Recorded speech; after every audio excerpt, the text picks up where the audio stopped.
Estamos aquí en la puerta del materno infantil, como lamentablemente estamos todos los días, ¿no? Esperando información, esperando algún dato que nos brinde el servicio de comunicación aquí del materno infantil, el Ministerio de Salud de la provincia de Buenos Aires. Hoy es un día con pocas actualizaciones con respecto a la salud de Bastian. Continúa igual que ayer, sigue en terapia intensiva.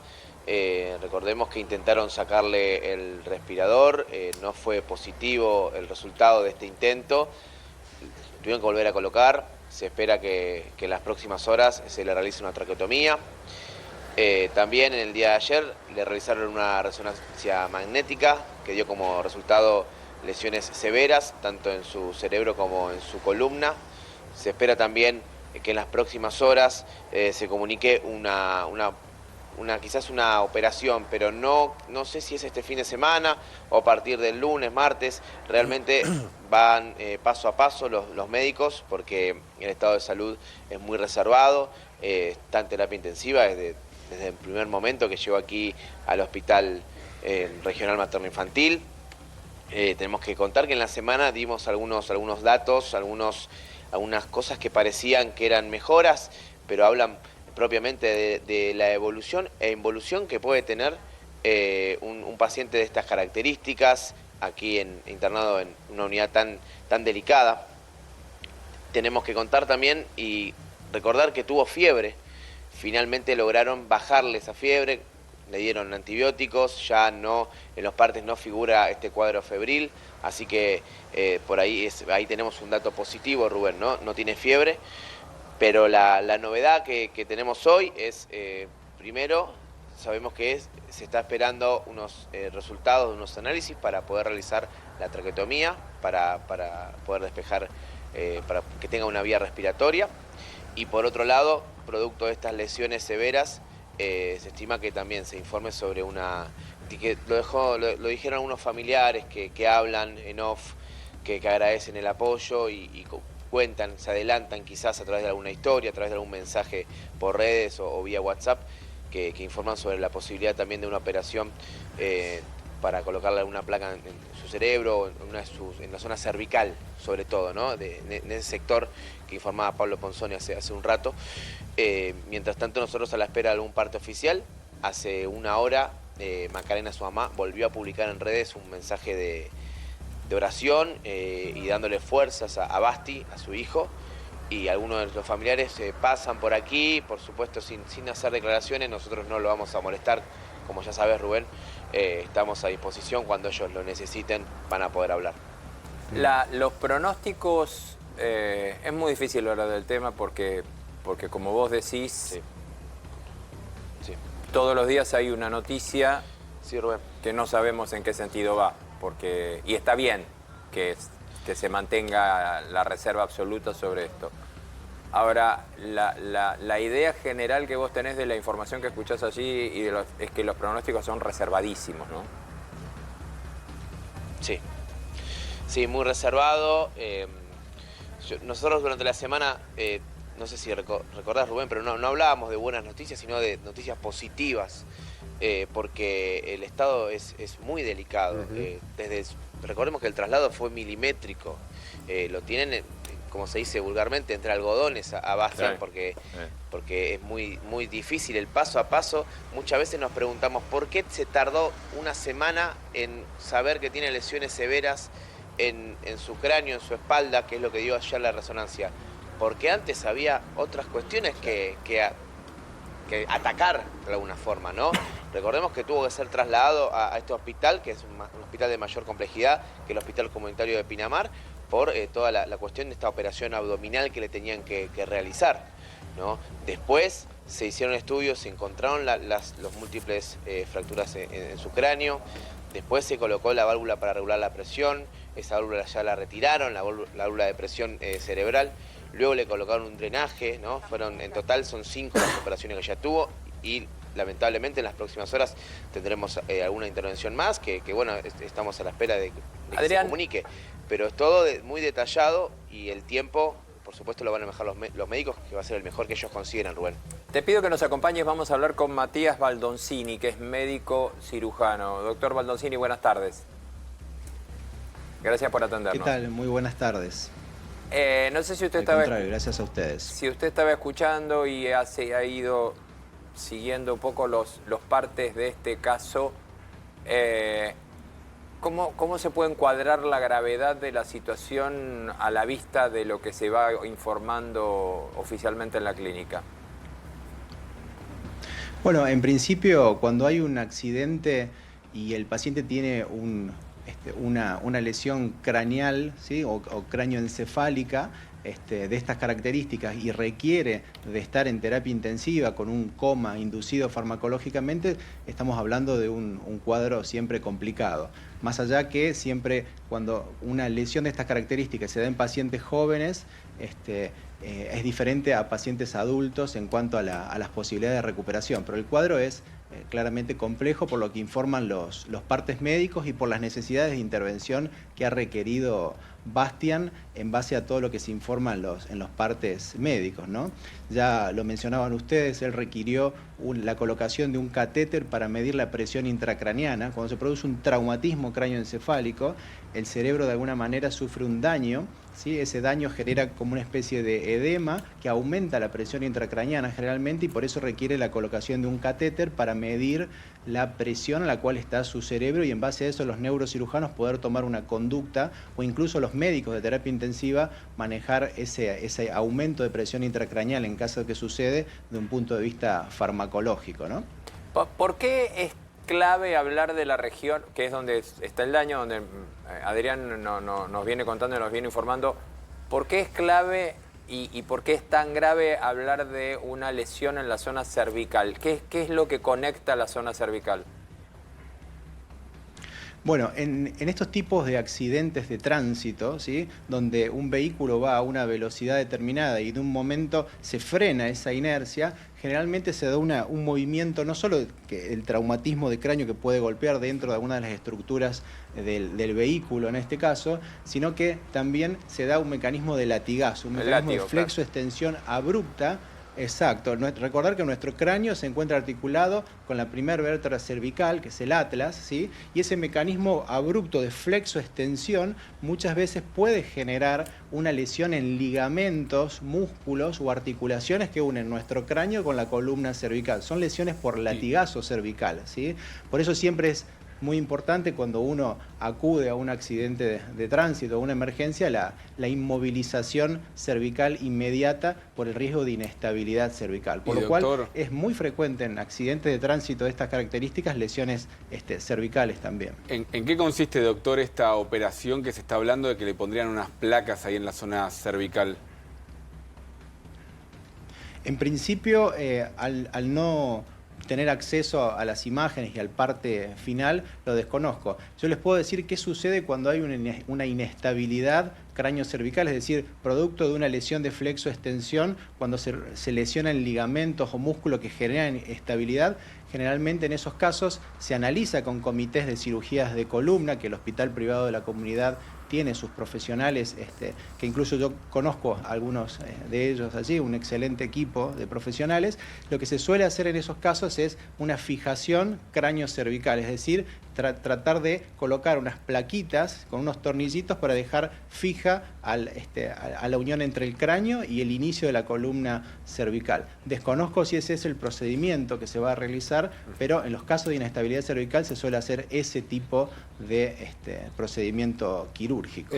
Doctor, le consulto porque también en las últimas horas se conoció no solo el problema severo en la zona cervical, sino también que se habla de daño cerebral.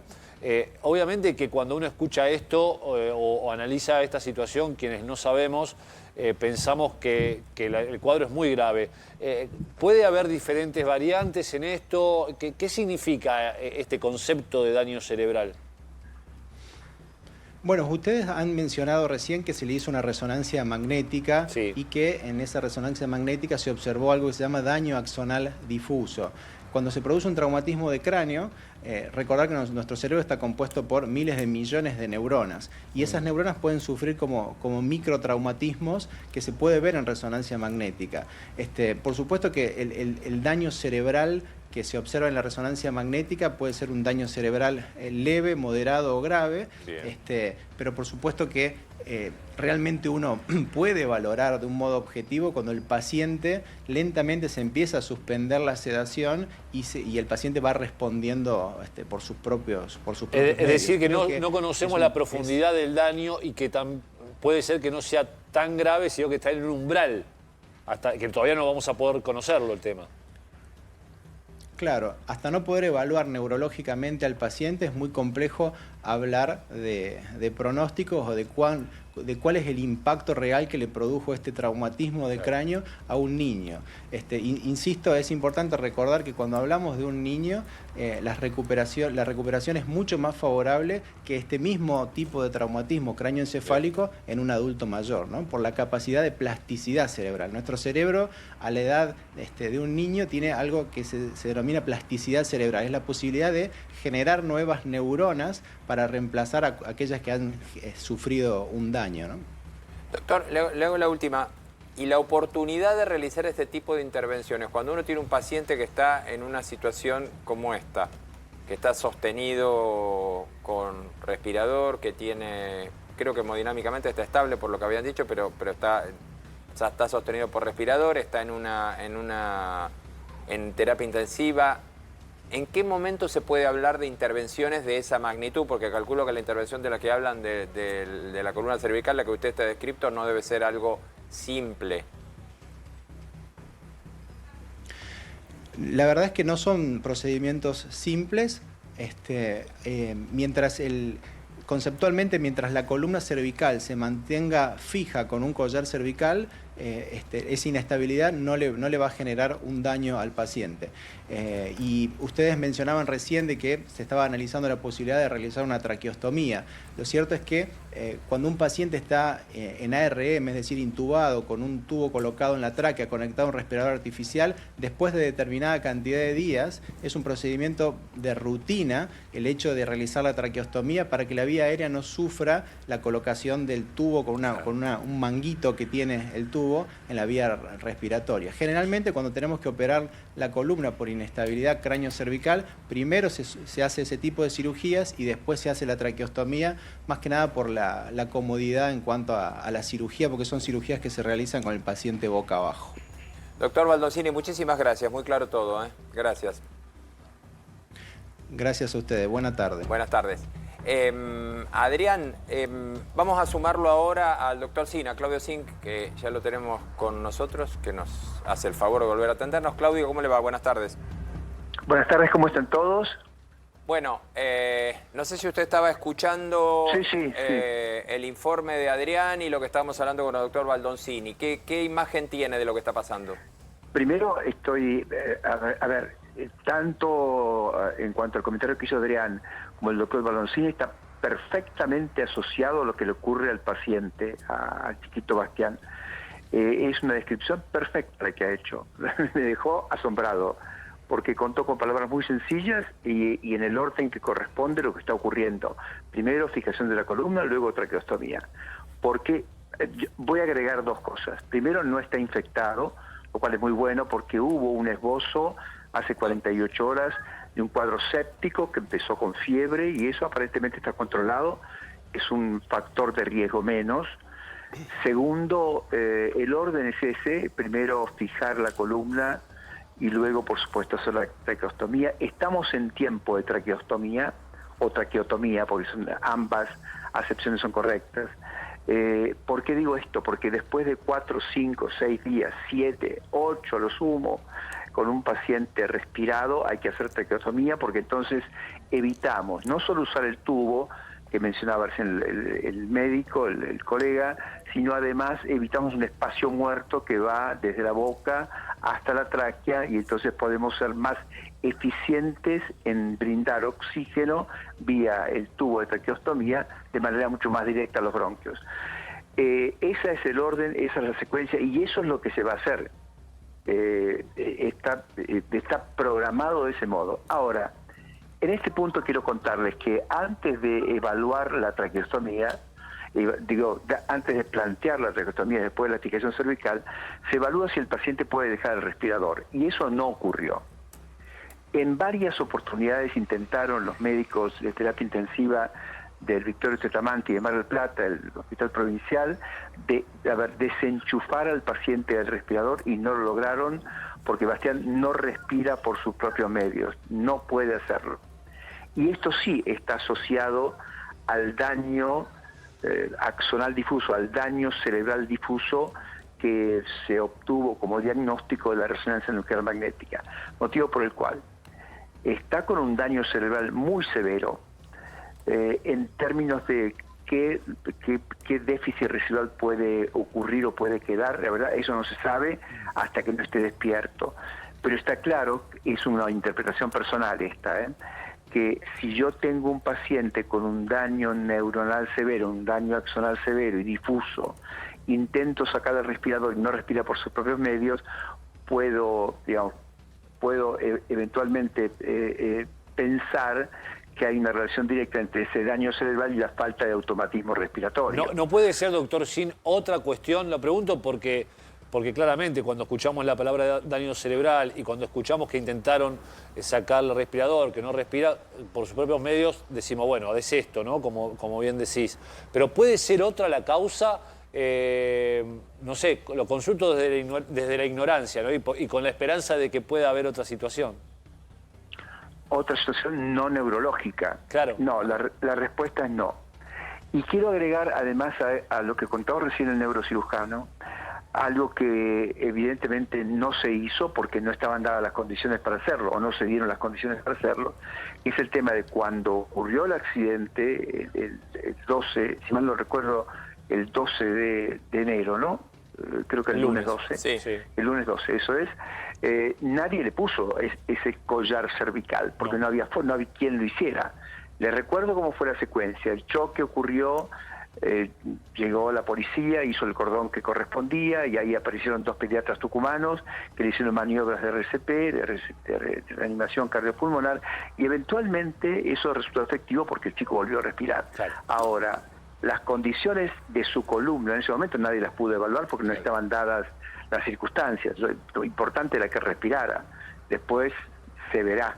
Sí, ahora igual, después se vería. un cuello ortopédico, digamos, en cualquier sala de primeros auxilios tendría que haber. Claro, pero es que esto ocurrió en el medio del MEDA. En el medio del MEDA, ¿no? Ese es el problema. Sí, sí, además los médicos, hay que aclarar algo de estos médicos tucumanos, que todo el mundo dice que, gracias a Dios que estuvieron, porque son los que salvaron la situación y muy bien al inicio, estaban de vacaciones, no es que estaban atendiendo, no tenían implementos para atender. No solo estaban de vacaciones, sino que además pasaban por allí de casualidad, claro. Vieron un cordón policial, escucharon decir que había un chico implicado o involucrado en el accidente, se presentaron como pediatras a la policía y pasaron. Podían haber seguido de largo sin ningún problema. Sin embargo, pasaron. Esto es de destacar sin duda alguna. Ahora, está claro que con las manos nada más lo que se puede hacer es RCP. No mucho más que eso, fue lo que hicieron y rescataron al niño. El punto es que, claro, nadie tuvo en cuenta en ese momento, porque no había forma de hacerlo, el resto de las situaciones que hoy se están reflejando en la evolución del cuadro, ¿no? Doctor, usted habla, digamos, acaba de definir muy bien y explicar muy claramente la relación entre el problema respiratorio y el problema neurológico. Ahora, para saber exactamente qué pasa, es decir, cuando le estoy preguntando qué pasa es cuál es la situación neurológica general. La única manera es ver el momento en que se le pueda retirar la asistencia que lo tiene en el coma inducido, ¿o hay alguna otra manera para saber en qué situación está él? Esa es muy buena pregunta. No hay otra manera. Hay que despertarlo y evaluar qué reflejos quedan, qué tiene, cómo responde, qué daño neurológico tiene fuera del coma inducido. Y eso no se puede hacer, evidentemente, porque por razones que ya contamos. De tal modo que hoy es imposible saber qué puede quedar como residuo, porque además la situación es gravísima, sigue siendo gravísima. Por otra parte, y hay algo que creo que vale la pena tener en cuenta, es cierto que la gente más joven tiene una neuroplasticidad, tiene una reserva potencial de restablecer las funciones cerebrales mucho más que un adulto y mucho más que un adulto mayor. Pero el tema es que con un daño neurológico tan difuso... Claro, eso tiene un límite, ¿no? Eso, exactamente. hasta la neuroplasticidad de un niño de 8 años tiene un límite, por Claro, supuesto. claro. Claro, es así. Doctor, clarísimo como siempre. Muchísimas gracias. Les mando un abrazo a todos. Abrazo Gracias. grande. Bueno, Adrián, nada, me parece que hicimos un buen pantallazo, ¿no? de las alternativas médicas, en parte en base a los partes de los que vos estuviste explicando. ¿Cómo sigue esto? ¿Cuándo crees que va a haber más información? Justo estaba chequeando el celular a ver si justo llega un parte o... Porque a veces se adelantan un poco de información o te dicen hoy a las 7 sale nueva data. Por el momento no va a haber parte. Entendemos que mañana a primera hora o quizás hoy cerca de las 9 de la noche puede que tengamos más información. Hoy fue un día creo que para estar analizando todos los datos, ¿no? Porque nos dieron mucha información durante la semana. Recién creo que, como bien decís vos, los doctores pudieron poner un poco más en claro lo que tratamos nosotros desde acá contar, ¿no? De la puerta del hospital, que por supuesto es el centro de información más claro. Y como siempre digo, Rubén, la información nos llega a nosotros una vez que le llegó a la familia, ¿no? Después que le llega a la familia nosotros la vamos a contar porque ahí nos informan Sí, por supuesto. lo que se puede Es lo que informar. debe ser. Adrián, a ver, no necesito decírtelo, volvemos con vos en cualquier momento cuando haya alguna información Dale. allí. Muchísimas gracias. Sí, aquí estamos.